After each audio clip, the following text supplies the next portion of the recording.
Assalamualaikum and hi, saya Nur Aniliana Abdullah Abdullah. Saya Nur Syairah Mirabati Muhammad Isa. Okey, hari ini kita akan bincangkan tentang faedah berbanding. Okay, Shira. There is a word that the theory of comparative advantage is perhaps the most important concept in international trade theory. So can you explain to us what is the meaning of comparative advantage in Ricardo theory?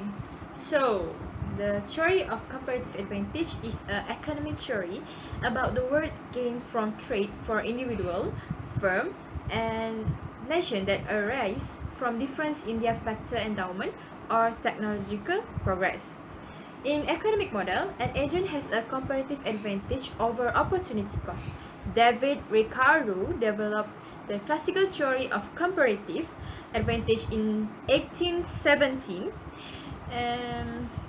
to explain why countries engage in international trade even when one country's workers are more efficient at producing every single good than workers in other countries. He demonstrated that if two countries capable of producing two commodities engage in a free market, then each country will increase its overall consumption by exporting the goods for which it has a competitive advantage while importing the other good, provided that there exist differences in labor productivity between both countries, widely regarded as one of the most powerful yet counterintuitive insights in economics.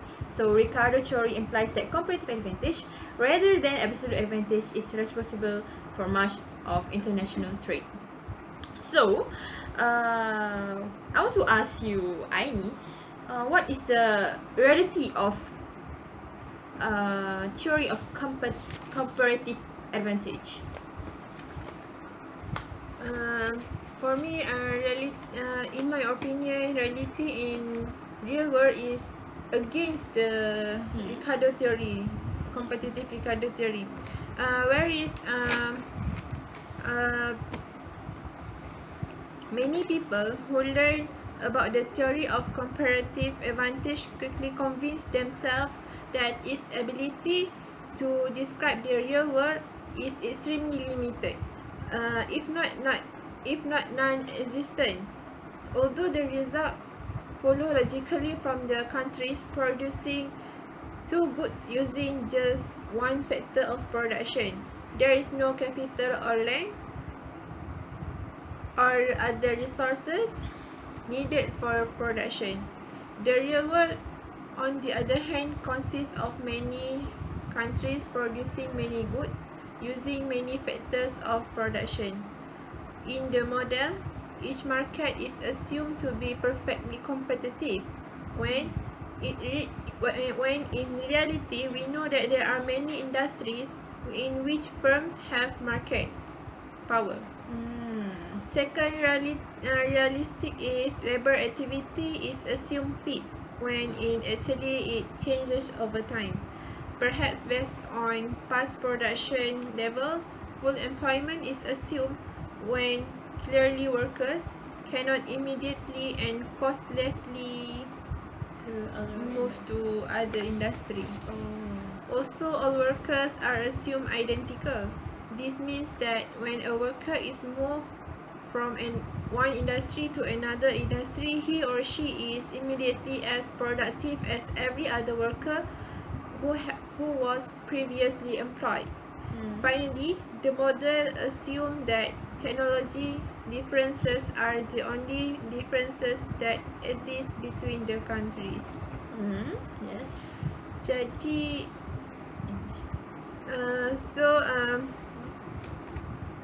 can you tell me The evidence. what the evidence to show that the Ricardo theory Support the Ricardo yes. theory. Okay.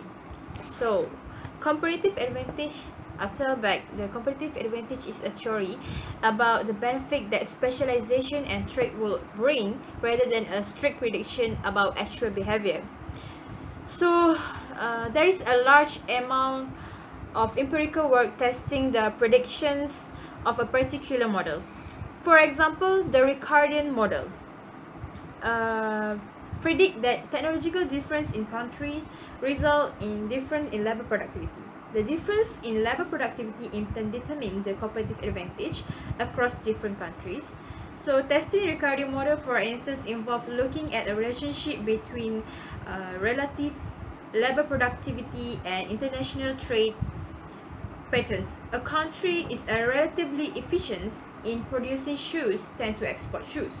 So at early test, two of the first tests of comparative advantage were by McDougall on 1951 and 1952.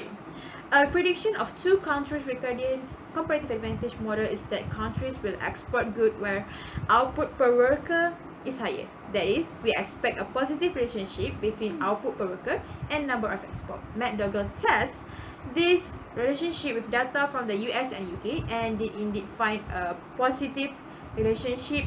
The statistical test of this positive relationship was replicated with new data by Stern and Balassa. And Stern dan Balassa ni teruskan kajian dan mendapati benda yang sama. Dia juga menyokong bahawa teori faedah perbanding ini ditentukan oleh produktiviti buruh. Jadi ini ada juga kajian yang menyatakan bahawa teori faedah perbanding ini bukan hanya ditentukan oleh produktiviti buruh juga, tapi dia dipengaruhi oleh sesuatu yang lain. So, apakah bukti yang tidak menyokong teori teori faedah perbanding ni? Sebenarnya ada cara yang lebih baik untuk menyatakan keputusan adalah seperti berikut. Pertama, ni adalah cara-cara untuk kita ingin memaksimumkan jumlah pengeluaran di dunia itu. Pertama ialah gunakan sepenuhnya sumber-sumber yang ada di seluruh dunia. Yang kedua, memperuntukkan sumber-sumber dalam negara kepada industri setiap negara. Ketiga adalah membolehkan negara-negara untuk berdagang secara bebas. Dengan cara ini, kita dapat meningkatkan kesejahteraan semua individu walaupun terdapat perbezaan dalam produktiviti relatif.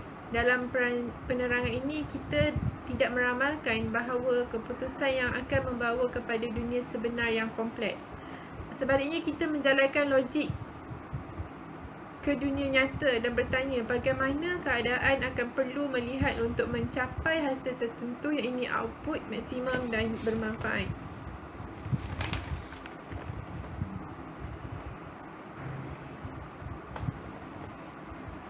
Jadi saya merasakan bahawa dengan begitu banyak andaian tidak realistik, ia adalah sukar bagi setengah orang untuk menerima kesimpulan suatu model dengan sebarang keyakinan, terutamanya apabila begitu banyak di antara keputusan yang kita kaji berlawanan dengan teori.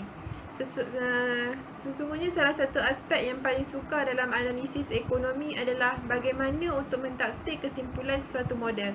Model Ricardo khususnya melakukan pandangan yang kemungkinan besar membawa kepada dunia sebenar yang lebih kompleks. Okey. Jadi ada pro and contra dia, ada yang sokong dan ada yang tak sokong. So, sampai di sini saja perbincangan kita mengenai teori faedah berbanding. Kita berjumpa lagi pada hari yang lain. Assalamualaikum.